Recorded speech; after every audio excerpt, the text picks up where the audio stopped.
CM Ajit Pawar air ಇದರಲ್ಲಿ death ಆಗಿದ್ದಾರೆ sir. ವಿಮಾನ ಪತನ ಆಗಿದೆ.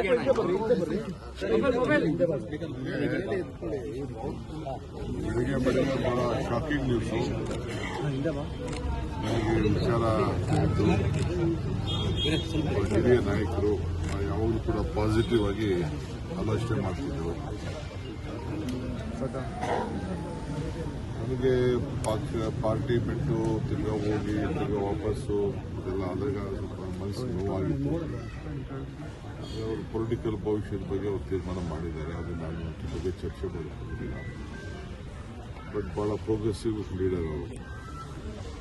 ಮೊನ್ನೆ ತಾನೇ ಆ ಚೀಫ್ ಮಿನಿಸ್ಟರು ಹೇಳ್ತಾ ಇದ್ರು, ಆಲ್ವೇಸ್ ಎಲ್ಲದಕ್ಕೂ ನಮಗೆ ಸಹಕಾರ ಕೊಟ್ಕೊಂಡು ಕೆಲಸ ಮಾಡಿಕೊಂಡು ಹೋಗ್ತಾ ಇದ್ದಾರೆ ಅಂತ. ವಿರೋಧ ಪಾರ್ಟಿ ಇದ್ರು ಕೂಡ ಒಳ್ಳೆ ರಿಸಲ್ಟ್ ಕೂಡ ತೆಗೆದುಕೊಂಡಿದ್ರು. ಇವತ್ತು ಅವರು ಡೆಪ್ಟಿ ಚೀಫ್ ಮಿನಿಸ್ಟರ್.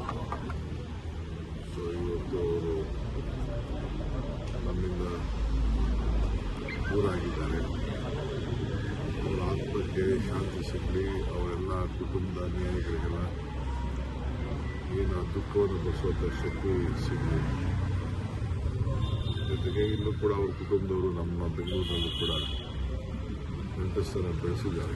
ನಿನ್ನೆ ತಾನೇ ಅವ್ರ ಬೀಗರನ್ನು ಭೇಟಿ ಮಾಡಿದ್ದಾರೆ. ಆ ಥರ ನನಗೆ ಗೊತ್ತಿಲ್ಲ ಏನಾಗ್ತದೆ ಅಂತ. ನಾವೆಲ್ಲ ರಾಜಕಾರಣಿಗಳು ಬಹಳ ಹುಷಾರಾಗಿರಬೇಕು. ಚಿಕ್ಕ ಚಿಕ್ಕ ಟ್ರೈನಲ್ಲಿ ಪ್ರಯಾಣ ಮಾಡುವಾಗ ಬಹಳ ಹುಷಾರಾಗಿರಬೇಕು. ಅನೇಕ ನಾಯಕರುಗಳನ್ನು ನಾವು ಕರ್ಕೊಂಡಿದ್ದೇವೆ.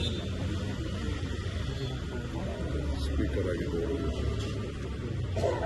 ಸಿಎಂ ಅವರು, ಬಹಳ ಜನ ನಮ್ಮ ಪೈಲಟು ಎಲ್ಲ ಕೂಡ ನಾವು ಕರ್ಕೊಂಡಿದ್ದೇವೆ.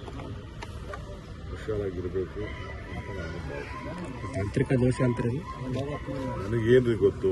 ನನಗೆ ಬಂದಿರೋ ಮೆಸೇಜ್ ಏನಿದೆ ನನಗೆ ಇಮಿಡಿಯೇಟ್ ಫೋನ್ ಮಾಡಿ ನನಗೆ ಹೇಳಿದ್ರು.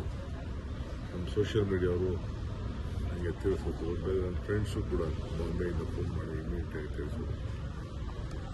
ಅದನ್ನೇ ನಾನೆಲ್ಲ ಮಾತಾಡ್ತಿದ್ದಿಲ್ಲ. ಇನ್ನು ಅರ್ಧ ಗಂಟೆ ಮುಂಚಿತವಾಗಿ ಹೊರಡುತ್ತಿದ್ದಾರೆ. ಯಾರಾದ್ರೂ ಒಳಗಡೆ ಇದ್ರು ಏನು ಅಂತ ಅದನ್ನು ಚರ್ಚೆ ಮಾಡಿ. ಇತ್ತೀಚೆಗೆ ವಿಮಾನ ದುರಂತಗಳು ಜಾಸ್ತಿ ಆಗ್ತಾ ಇದಾವೆ. ಈಗೇನು ಅದ್ರ ಬಗ್ಗೆ ಮಾತಾಡಕ್ಕೆ ಹೋಗಲ್ಲ. ಸ್ವಲ್ಪ ಡೀಟೇಲ್ ರಿಪೋರ್ಟ್ ಬರಲಿ, ಆಮೇಲೆ ಮಾತಾಡೋಣ. Okay sir. ಸರ್ಕಾರಿ ಇಲಾಖೆಯಲ್ಲಿ ಭ್ರಷ್ಟಾಚಾರ, ಸಿಬಿಐ ವಹಿಸಬೇಕು, ಸಚಿವ ರಾಜೀನಾಮೆ. ಸದನದ ಒಳಗಡೆ ಹೊರಗಡೆ ಬಿಜೆಪಿಯವರು ಪಟ್ಟಿಡಿದಿದ್ದಾರೆ ಸರ್. ಆರ್.ಬಿ. ತಿಮ್ಮಾಪುರ ರಾಜೀನಾಮೆಗೆ ಏನೋ ಅದೇ ಬ್ಲೋಪ್ ಮಾಡಿದ್ದಾರೆ. ಅದು ರಾಜಕೀಯದ ಒಂದು ದೊಡ್ಡ ಷಡ್ಯಂತ್ರ ನಡೀತಾ ಇದೆ.